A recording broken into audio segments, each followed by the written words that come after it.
നമ്മളെല്ലാവരും നമ്മുടെ അനുഭവങ്ങളിൽ നിന്ന് ഓരോ പാഠങ്ങൾ പഠിക്കും അല്ലേ?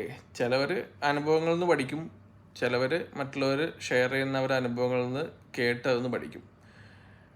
മറ്റുള്ളവർ അനുഭവങ്ങൾ ഷെയർ ചെയ്യുമ്പോൾ അത് വേണ്ട രീതിയിൽ മനസ്സിലാക്കി അതിൽ നിന്ന് പഠിക്കുന്നതാണ് താരതമ്യേന ചിലവ് കുറഞ്ഞിട്ടുള്ള പരിപാടി. ഇപ്പം എനിക്കുണ്ടായ ഒരു അനുഭവം പറയാം. വളരെ ഫണ്ടമെൻ്റൽ ആയിട്ടുള്ള, വളരെ ബേസിക് ആയിട്ടുള്ള നമ്മൾ ശ്രദ്ധിക്കേണ്ട ചില കാര്യങ്ങളാണ് എനിക്ക് എൻ്റെ അനുഭവത്തിൽ നിന്ന് മനസ്സിലാക്കാൻ പറ്റിയത്. ഞാൻ കുറച്ചാൾ മുമ്പ് വീട്ടിൽ നിന്ന് മൈസൂർ വരെ ഡ്രൈവ് ചെയ്ത് പോയിട്ട് അവിടെ നിന്ന് വേറൊരു ബസ്സിൽ ബാംഗ്ലൂരേക്ക് പോകുന്ന ഒരു സാഹചര്യം ഉണ്ടായി. അപ്പോൾ ഞാൻ എൻ്റെ കൂടെ കുറച്ചധികം ഒരു 3-4 പേര് എൻ്റെ കൂടെ ഉണ്ടായിരുന്നു. ഞങ്ങളൊരു 5 പേരോളം ഉണ്ടായിരുന്നു. അതുകൊണ്ട് സ്ഥിരമായിട്ട് ഞാൻ ഉപയോഗിക്കുന്ന എൻ്റെ വാഹനം ഉപയോഗിക്കാതെ ഞാൻ വേറൊരു വാഹനം, ഒരു ഇന്നോവയിലാണ് പോയത്. അപ്പം ഞാൻ വീട്ടിൽ നിന്ന് ഇറങ്ങി മൈസൂരിലേക്ക് ഒരു 3 മണിക്കൂറോളം ഡ്രൈവ് ഉണ്ട്. രാത്രിയായിരുന്നു യാത്ര. പിന്നെ അവിടെ ചെന്നിട്ട് അവിടെ നിന്ന് ഞാൻ നേരത്തെ ബുക്ക് ചെയ്തിട്ടുള്ള ബസ്സിൽ എനിക്ക് ബാംഗ്ലൂരേക്ക് പോകണമായിരുന്നു. അപ്പോൾ എല്ലാവരും ഉള്ളതിൻ്റെ പേരിൽ 3-4 പേര് കൂടെ ഉള്ളതുകൊണ്ട് ഇറങ്ങാൻ നേരത്ത് ഇച്ചിരി വൈകി. അപ്പോൾ വീട്ടിൽ നിന്ന് ഇറങ്ങാൻ ഇച്ചിരി വൈകിയതിൻ്റെ പേരിൽ യാത്ര ഇച്ചിരി സ്പീഡിലായിരുന്നു. അപ്പോൾ വീട്ടിൽ നിന്ന് ഇറങ്ങി നല്ലപോലെ കാല് കൊടുത്ത് പോയിക്കൊണ്ടിരിക്കുകയായിരുന്നു. അപ്പം അതിൻ്റെ കൂടെ തന്നെ അന്ന് ദസറയായിരുന്നു, മൈസൂർ ദസറ. അതിൻ്റെ സെലിബ്രേഷനൊക്കെ നടക്കുന്നുണ്ട്. നല്ല ട്രാഫിക് ബ്ലോക്ക് ഉണ്ടായിരുന്നു ടൗണിൽ എത്താനായപ്പോഴത്തേക്കും. അപ്പോൾ പോകുന്ന വഴിക്ക് ഇടയ്ക്ക് നിന്ന് ഡിന്നറൊക്കെ കഴിച്ചു, ഒരു റെസ്റ്റോറൻറ്റിൽ നിർത്തിയിട്ട് ഭക്ഷണമൊക്കെ കഴിച്ച്. അപ്പോൾ അവിടെ ഒരു കുറച്ച് സമയം കൂടെ നഷ്ടപ്പെട്ടു. അതുകൂടാതെ ഈ ട്രാഫിക് ബ്ലോക്ക് തുടങ്ങിയ കാര്യങ്ങളെല്ലാം വന്നപ്പോഴത്തേക്കും വിചാരിച്ച സമയത്ത് അവിടെ ചെല്ലാൻ പറ്റുന്ന ഒരവസ്ഥ ഉണ്ടായില്ല. ഞാൻ നല്ലപോലെ സ്പീഡിൽ ഡ്രൈവ് ചെയ്യുന്നുണ്ടായിരുന്നു. പല സ്പീഡ് ബ്രേക്കറുകളൊക്കെ ഞാൻ ഡൈവ് ചെയ്ത് പോവുമായിരുന്നു, കാണുന്നുണ്ടായിരുന്നില്ല. ഈ റോഡിൽ, മൈസൂർ ഭാഗത്തേക്കുള്ള റോഡിൽ ഈ സ്പീഡ് ബ്രേക്കേഴ്സ് ചെയ്യുമ്പോഴത്തേക്ക് അതിൻ്റെ മുകളിൽ മാർക്കിങ്ങുകളോ സൈനോ ഒന്നും കാര്യമായിട്ടില്ല. രാത്രിയും കൂടെ ആയപ്പോഴത്തേക്കും ഞാൻ ഈ സ്ഥിരമായിട്ട് ഉപയോഗിക്കുന്ന വണ്ടി അല്ലാത്തതിൻ്റെ പേരിൽ, വണ്ടി അത്ര യൂസ്ഡ് അല്ലാത്തതിൻ്റെ പേരിലൊക്കെ പല സ്പീഡ് ബ്രേക്കറിൻ്റെ മുകളിലും പോയി അപ്പുറത്ത് ലാൻഡ് ചെയ്തിട്ടുണ്ടായിരുന്നു. ബേക്കിലിരിക്കുന്ന ആളുകൾക്കൊക്കെ അവിടെ ഇവിടെയൊക്കെ പോയി ഇടിക്കുന്നുണ്ടായിരുന്നു, തലയും കൈയും കാലും ഒക്കെ. അപ്പോൾ അങ്ങനെ പോയിക്കൊണ്ടിരിക്കുമ്പോൾ ടൗണിൽ എത്താനായപ്പോഴത്തേക്കും അതിൻ്റെ ട്രാഫിക്കിൻ്റെ ഒരു ഇൻറ്റൻസിറ്റി അങ്ങ് വണ്ടി അനങ്ങാൻ പറ്റാത്ത അവസ്ഥയായി. എന്നാലും ഉണ്ടല്ലോ, നമ്മൾ മലയാളികളുടെ ഒരു ഡ്രൈവിംഗ് സ്റ്റൈല് വെച്ച് നമ്മൾ അതിൽ കൂടെ നൂണ്ട് എത്താൻ, ഈ ബസ് ബോർഡ് ചെയ്യേണ്ട സ്ഥലത്ത് എത്തുന്നതിന് തൊട്ട് മുമ്പ് നമ്മൾ വിളിക്കുന്നുണ്ട്, ഇവരെ കണ്ടക്ടർ വിളിക്കുന്നുണ്ട്, ഞങ്ങൾ വരുന്നുണ്ട്. അപ്പോഴത്തേക്കും കണ്ടക്ടർ പറയുന്നുണ്ട് അധികം വെയിറ്റ് ചെയ്യാൻ പറ്റില്ല എന്നൊക്കെ പറയുന്നുണ്ട്. പിന്നെ ടെൻസ്ഡായി. പിന്നെ മാക്സിമം എങ്ങനെയായി അവിടെ എത്തണം, ആ ബസ് കയറണം, യാത്ര ചെയ്യണം എന്നുള്ള രീതിയിൽ നല്ല സ്പീഡിലായി വണ്ടി ഓടിക്കുന്നതായി. ഈ ട്രാഫിക്കിന് ഇടയ്ക്കിടെ കൂടി ആണെങ്കിൽ പോലും അപകടകരമായ രീതിയിലാണ് ഡ്രൈവ് ചെയ്യുന്നത് മൊത്തം. അങ്ങനെ ഡ്രൈവ് ചെയ്ത് പോയിക്കൊണ്ടിരിക്കുമ്പോൾ അപ്പോൾ കുറച്ച് കഴിയുമ്പോഴത്തേക്കും വണ്ടി ഒട്ടും മൂവ് ചെയ്യാണ്ടായപ്പോഴത്തേക്കും കണ്ടക്ടർ വിളിക്കുന്നുണ്ട്. ബസ് കണ്ടക്ടർ വിളിക്കുമ്പോൾ അയാൾ പറഞ്ഞു, ഞാൻ ഇവിടെ നിന്ന് എനിക്ക് എടുത്തേ പറ്റത്തുള്ളൂ, ഞാൻ അടുത്ത സ്റ്റോപ്പ് പറഞ്ഞുതരാം, അവിടെ നിൽക്കാം, അവിടെ ഞാൻ വേണമെങ്കിൽ കുറച്ച് നേരം വെയിറ്റ് ചെയ്യാം എന്ന് പറഞ്ഞു. അങ്ങനെ അവിടെ ഒരുപാട് സമയം വെയിറ്റ് ചെയ്തില്ല. പുള്ളി ഒരു 5 മിനിറ്റ് കൂടുതലൊന്നും വെയിറ്റ് ചെയ്തില്ല കേട്ടോ. പുള്ളിയുടെ കുറ്റമല്ല, നമ്മുടെ കുറ്റമാണ്.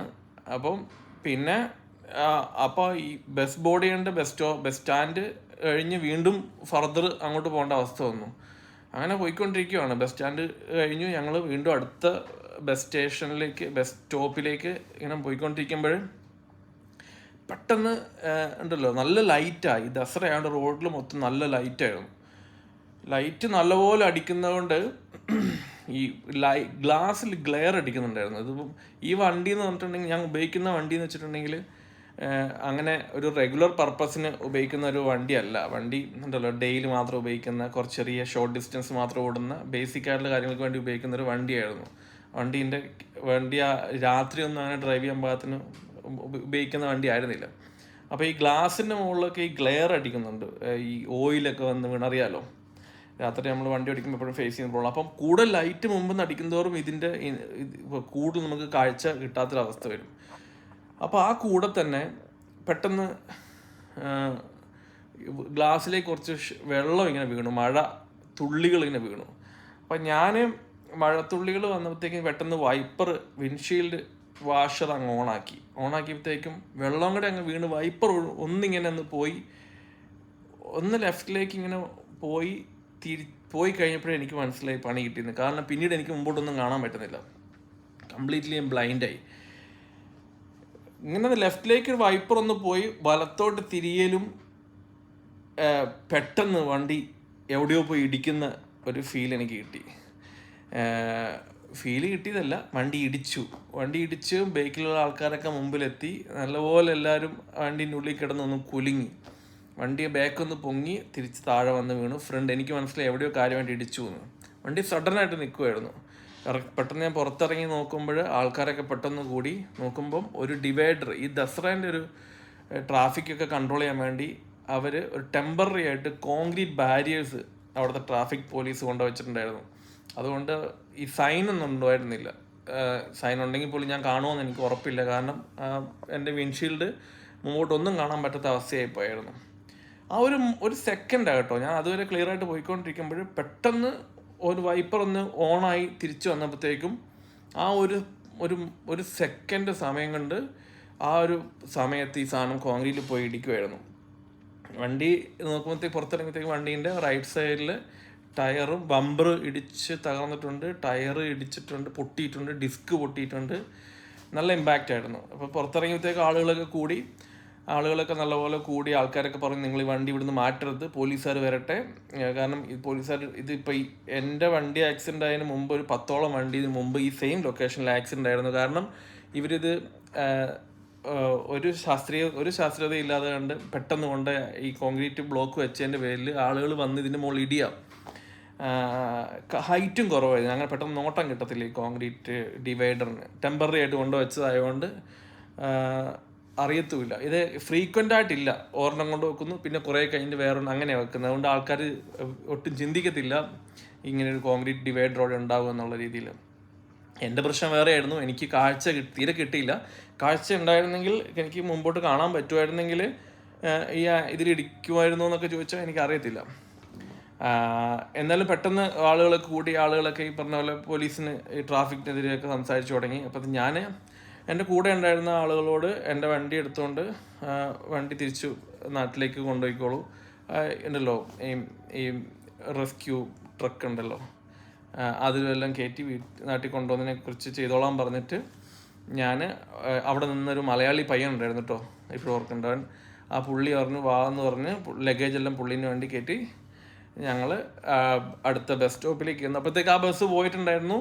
ഞാൻ പിന്നെ അവിടെ നിന്ന് കർണാടക റോഡ് ട്രാൻസ്പോർട്ട് കോർപ്പറേഷനിലേക്ക് വിളിച്ച് അവരുടെ ടോൾ ഫ്രീ നമ്പറിലേക്ക് വിളിച്ച് അടുത്ത ബുക്ക് ചെയ്ത് അടുത്ത ബസ് 1 മണിക്കൂർ ശേഷമുള്ള ബസ്സിൽ കയറിയിട്ടാണ് ഞാൻ പിന്നെ പോയത്.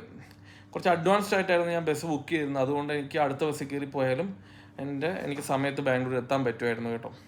അപ്പം ഞാൻ ഇതിൽ നിന്ന് പഠിച്ചു വെച്ചിട്ടുണ്ടെങ്കിൽ ഈ ആക്സിഡൻറ്റ് സമയത്ത് ഈ നമ്മൾ എവിടേക്കും പോകാൻ നേരത്ത് നമ്മൾ വിചാരിക്കുന്നതിനേക്കാൾ ഒരു 1/2 hour നേരത്തെ ഇറങ്ങുക, അല്ലെങ്കിൽ 1 മണിക്കൂർ നേരത്തെ ഇറങ്ങാൻ പറ്റുമെങ്കിൽ ഇറങ്ങുക എന്നുള്ള കാര്യം വളരെ ഇമ്പോർട്ടൻ്റ് ആണെന്ന് എനിക്ക് മനസ്സിലായി. ഞാൻ ഒരു 1/2 മണിക്കൂർ മുമ്പ് ഞാൻ നേരത്തെ ഇറങ്ങിയതിന് എനിക്കൊരു ഇൻസിഡൻറ്റ് ഉണ്ടാവത്തില്ലായിരുന്നു. രണ്ടാമത്തെ കാര്യം, നമ്മൾ ഉപയോഗിക്കുന്ന വണ്ടി, ഇപ്പോൾ നമ്മൾ എപ്പോഴും നമ്മുടെ വണ്ടി തന്നെ ഉപയോഗിക്കാൻ പറ്റിക്കോളും. ഇപ്പോൾ എന്തെങ്കിലും കാരണവശാൽ വേറൊരാൾ വണ്ടി ഉപയോഗിക്കുകയാണെങ്കിലും നമ്മൾ വളരെ ബേസിക് ആയിട്ടുള്ള ഈ വക കാര്യങ്ങൾ, ഈ ടയർ ആയിക്കോട്ടെ, ടയർ പ്രഷർ ആയിക്കോട്ടെ, ഈ പറഞ്ഞ പോലെ വിൻഷീൽഡ്, വാഷർ, ലൈറ്റ്. ഈ പറഞ്ഞൊരു കാര്യം പറയാൻ മറന്നുപോയി, ഈ വണ്ടിക്ക് വെട്ടവും കുറവായിരുന്നു, തീരെ പ്രകാശം ഉണ്ടായിരുന്നില്ല ഹെഡ്ലൈറ്റിൻ്റെ പ്രകാശം, ഹെഡ്ലൈറ്റ് വർക്ക് ചെയ്യുന്നുണ്ട്, ഇൻഡിക്കേറ്ററുകൾ വർക്ക് ചെയ്യുന്നുണ്ടോ തുടങ്ങിയ ബേസിക് ആയിട്ടുള്ള കാര്യങ്ങൾ നമ്മൾ വളരെ ഇമ്പോർട്ടൻ്റ് ആണ് നോക്കണം. പിന്നെ വേറൊരു കാര്യം ചിന്തിക്കേണ്ട വെച്ചിട്ടുണ്ടെങ്കിൽ, ഈ വണ്ടിയുടെ ബേക്കിൽ എൻ്റെ കുറച്ച് ലഗേജ് ഉണ്ടായിരുന്നു. ഞാനത് വണ്ടി ലോഡ് ചെയ്ത സമയത്ത് ഞാനതൊന്ന് കെട്ടി വെക്കാമെന്ന് വിചാരിച്ചിട്ട് ഞാൻ പിന്നീട് ഇരിക്കുവാണല്ലോ, പ്രോപ്പർട്ടി ഇരിക്കുന്നുണ്ടല്ലോ വെച്ച് ഞാൻ വിട്ടു. ഈ ലഗേജ് ഇടിയുടെ ഇമ്പാക്റ്റിൽ മുമ്പോട്ട് വന്നിട്ട് പുറകിലിരുന്ന ആളുടെ മേത്തിടിച്ചു, ആളുടെ കൈക്കൊക്കെ ചെറിയ രീതിയിൽ പരിക്കുകൾ പറ്റി. അപ്പം നമ്മൾ വണ്ടിയിൽ യാത്ര ചെയ്യുമ്പോഴത്തേക്ക് ലൂസായിട്ട് ഒരു സാധനവും, ഇപ്പം ലഗേജ് ആയിക്കോട്ടെ, ഒന്നും വേണ്ട, നമ്മൾ ഈ ചിലവരൊക്കെ വണ്ടികളുടെ ഈ ജാക്കൊക്കെ ഉണ്ടല്ലോ, അതിൻ്റെ വീൽ സ്പാൻ തുടങ്ങിയ സാധനങ്ങളൊക്കെ വെറുതെ പുറകിൽ ഇടുന്ന ശീലമുണ്ട്. എനിക്കും ആ ശീലമുണ്ട്. അപ്പോൾ അതൊക്കെ ചെറിയ സാധനം, പക്ഷേ ഒരു ഇടി വരുമ്പോൾ, ഒരു ഇമ്പാക്റ്റ് വരുമ്പോഴത്തേക്കും ഈ സാധനമൊക്കെ ഒരു മിസൈലായിട്ടും രൂപം പ്രാപിക്കും. ഈ സാധനം വന്ന് നമ്മുടെ മേത്തൊക്കെ കൊള്ളുമോ, കണ്ണിലോ, എവിടെ വേണമെങ്കിലും ഇടിക്കാം. അതുപോലത്തെ ലൂസായിട്ടുള്ള ഒരു സാധനവും വണ്ടിയിൽ വെക്കാതിരിക്കാൻ. എന്ത് സാധനവും യാത്ര ചെയ്യുന്ന സമയത്ത് അതിൻ്റെതായ ഹോൾഡറുകൾ അതിൻ്റെ ഫിക്സ് ചെയ്യുന്ന രീതിയിൽ ബെൽറ്റ് ഇട്ട് ടൈറ്റ് ചെയ്ത് വെക്കുകയോ ലഗേജ് ആണെങ്കിലും ഒക്കെ നമ്മൾ ചുമ്മാ അലക്ഷ്യമായിട്ട് വെക്കാതെ എവിടെയെങ്കിലും ഒന്ന് കെട്ടി ഒതുക്കി വെക്കുകയാണെങ്കിൽ നല്ലതായിരിക്കും. ഇപ്പോൾ ഇപ്പോൾ ഈ ഇന്നോവ പോലത്തെ വാഗണിലൊക്കെ ആണെങ്കിൽ ഇതൊരു സെപ്പറേഷൻ ഇല്ല, പാസഞ്ചറും വെഹിക്കിളും വെക്കുന്ന ഈ പറഞ്ഞ ബൂട്ടുമായിട്ടൊന്നും സെപ്പറേഷൻ ഇല്ലാത്തതുകൊണ്ട് വളരെ ഇമ്പോർട്ടൻ്റ് ആണ് അത്. ഇനിയിപ്പോൾ സെപ്പറേഷൻ ഉള്ള വണ്ടിയാണെങ്കിൽ തന്നെ അതിന് മുകളിലൊരു പാർസൽ ട്രേ മാത്രമേ ഉള്ളൂ ഒരു പ്രൊട്ടക്ഷൻ പോലെ. അതൊക്കെ തെറിച്ച് വരാനൊന്നും വലിയ സമയമില്ല. പാർസൽ ട്രെയിനിന് മുകളിലൊക്കെ എന്തെങ്കിലും വെക്കുമ്പോഴൊക്കെ ശ്രദ്ധിക്കേണ്ട കാര്യമുണ്ട്. പിന്നെ ബൈക്കിലിരുന്നൊരു സീറ്റ് ബെൽറ്റ് ഇട്ടുണ്ടായിരുന്നില്ല. സീറ്റ് ബെൽറ്റ് ഉണ്ടായിരുന്നെങ്കിൽ അവർ രണ്ടുപേരും മുമ്പിൽ വന്ന് ഈ ഹാൻഡ് റെസ്റ്റിന് മുകളിൽ വന്ന ഒരാൾ ഇടിച്ചിരുന്നു, ആളുടെ കാലിന് ചെറിയ പരിക്ക് പറ്റി. അപ്പം അങ്ങനത്തെ കാര്യങ്ങൾ കൂടി ബൈക്കിലിരിക്കുന്ന ആളുകളാണെങ്കിൽ പോലും സീറ്റ് ബെൽറ്റ് വളരെ ഇമ്പോർട്ടൻ്റ് ആണ്. ഇപ്പം നമ്മുടെ റോഡുകളൊക്കെ കുറേ കൂടെയൊക്കെ മുമ്പോട്ട് ഇപ്പം NH-66 ഒക്കെ വരിക. അപ്പോൾ നമ്മളൊക്കെ ഇനിയും 120 സ്പീഡിലൊക്കെ ആയിരിക്കും മിനിമം യാത്ര ചെയ്യുന്നത്. ഇത്ര നാൾ നമ്മൾ നടന്ന പോലെയല്ല ഇനി നമ്മൾ ഈ വണ്ടിയിൽ ചെറിയ 40-ലോ 50-ലോ അല്ലെങ്കിൽ 60-ലോ 70-ലൊക്കെ പോകുന്ന പോലെയല്ല ഇനി അങ്ങോട്ട്. നമ്മൾ മിനിമം സ്പീഡിൽ പോകാൻ നിർബന്ധിതരാകും. കാരണം 120 അല്ലെങ്കിൽ 100 സ്പീഡുള്ള റോഡിൽ കൂടെ നമ്മൾ മാത്രം 50-ലോ 60-ലൊന്നും പോകാൻ പറ്റും, നടക്കുന്ന കാര്യമില്ല. നമ്മൾ സ്വാഭാവികമായിട്ടും നമ്മളും ഒരു 60-ലും 100-ലേക്കും 110-ലേക്കൊക്കെ ഒരുപക്ഷെ പോകാൻ സാധ്യതയുണ്ട്. അപ്പോൾ ഇനി അങ്ങോട്ട് സീറ്റ് ബെൽറ്റ് പുറകെ ഇരിക്കുന്നവർ ഇടുക എന്നുള്ളത് വളരെ ഇമ്പോർട്ടൻ്റ് ആണ്. എവിടെ ഇരിക്കുന്നവരായിക്കോട്ടെ, പുറകിലോ മുമ്പിൽ എവിടെ ഇരുന്നാലും സീറ്റ് ബെൽറ്റ് വളരെ ഇമ്പോർട്ടൻ്റ് ആണ്. നമ്മൾ രീതി വെച്ചിട്ടുണ്ടെങ്കിൽ മുമ്പിൽ ഇരിക്കുന്നവർ മാത്രം സീറ്റ് ബെൽറ്റ് ഇടുക എന്നുള്ളതാണല്ലോ നമ്മുടെ രീതി. അപ്പോൾ അത് ചെയ്യാതെ എല്ലാവരും ബെൽറ്റ് ഇടുന്നതാണ് ഈ പറഞ്ഞ രീതിയിലുള്ള അപകടങ്ങൾ ഉണ്ടായിരിക്കാൻ വേണ്ടി നല്ലത്. എൻ്റെ അനുഭവത്തിൽ നിന്ന് പഠിച്ച 1-2 പാഠങ്ങൾ, ചെറിയ പാഠങ്ങളാണ്. വണ്ടിയുടെ കണ്ടീഷൻ വളരെ ഇമ്പോർട്ടൻ്റ് ആണ്. വണ്ടിയിൽ ഈ പറഞ്ഞ അനാവശ്യമായിട്ടുള്ള സാധനങ്ങൾ വെക്കുകയാണെങ്കിൽ വെക്കേണ്ട സാധനത്തിനാണ് അത് കൃത്യമായിട്ട് ടൈ ചെയ്ത് അതിൻ്റെ ബ്രാക്കറ്റ് ഉണ്ടെങ്കിൽ ബ്രാക്കറ്റുകൾ വെക്കുക. ഫയർ എക്സ്റ്റിങ്വിഷറൊക്കെ ചെറിയ സാധനങ്ങൾ വെക്കാറുണ്ട്, അതൊക്കെ ചുമ്മാ അലക്ഷ്യമായിട്ട് ഇടാതിരിക്കുക. വീൽ സ്പാൻഡർ, ജാക്ക്, ലഗേജുകൾ, കുട്ടികളുടെ സാധനങ്ങളോ എന്തെങ്കിലുമൊക്കെ ഉണ്ടല്ലോ, വെറുതെ ഡിക്കി ബൂട്ടിച്ചൊരു സ്ഥലം ഉണ്ടല്ലോ എന്ന് കരുതി അതിൽ അലക്ഷ്യമായിട്ട് ഇടുന്ന പരിപാടികളുണ്ടെങ്കിൽ അത് ഇടാതിരിക്കുകയാണ് നല്ലത്. പിന്നെ ഈ പറഞ്ഞ പോലെ ടൈം കീപ്പ് ചെയ്ത് പോവുക, അനാവശ്യമായിട്ട് റഷ് ചെയ്ത് പോവാതിരിക്കുക, അങ്ങനെയൊക്കെ പറഞ്ഞാൽ അങ്ങനെയൊക്കെ ചെയ്യുന്നതായിരിക്കും. അങ്ങനെയൊക്കെ ഇത്തരം കാര്യങ്ങളൊക്കെ ശ്രദ്ധിക്കുകയാണെങ്കിൽ കുറേ അനാവശ്യമായിട്ടുള്ള എക്സ്പെൻസുകളും ആരോഗ്യ പ്രശ്നങ്ങളൊക്കെ നമുക്ക് ഒഴിവാക്കാൻ പറ്റും. ഈ പറഞ്ഞ ആക്സിഡൻ്റായ വണ്ടി കുറച്ച് ദിവസം കൊണ്ട് തന്നെ റെഡിയാക്കി എടുത്തു. അതിൻ്റെ ഈ പറഞ്ഞ ഒരു തുക അതിന് ചിലവായി. എന്നിരുന്നാൽ പോലും വണ്ടി വലിയ മാരകമായ പ്രശ്നങ്ങളൊന്നും വന്നില്ല, അത് റെഡിയാക്കി എടുക്കാൻ പറ്റി. അപ്പം ആ ഒരു സംഭവത്തിലൂടെ നമ്മൾ പല കാര്യങ്ങളും നമുക്ക് അറിയുന്ന കാര്യം, ഇപ്പം ഞാൻ ഈ പറയുന്ന കാര്യങ്ങളാണെങ്കിൽ നിങ്ങൾക്ക് കേൾക്കുമ്പോൾ തോന്നുമായിരിക്കും ഇതൊക്കെ നമുക്ക് അറിയുന്ന കാര്യങ്ങളല്ലേ, ആർക്കും ഇതൊക്കെ അറിയാത്തതെന്നൊക്കെ രീതിയിൽ ചിന്തിക്കുമായിരിക്കും. പക്ഷേ ഇതൊക്കെ അതിൻ്റെതായ അർത്ഥത്തിൽ തലയിലേക്ക് കയറ്റുവാണെങ്കിൽ നല്ലതാണ്. Thank you.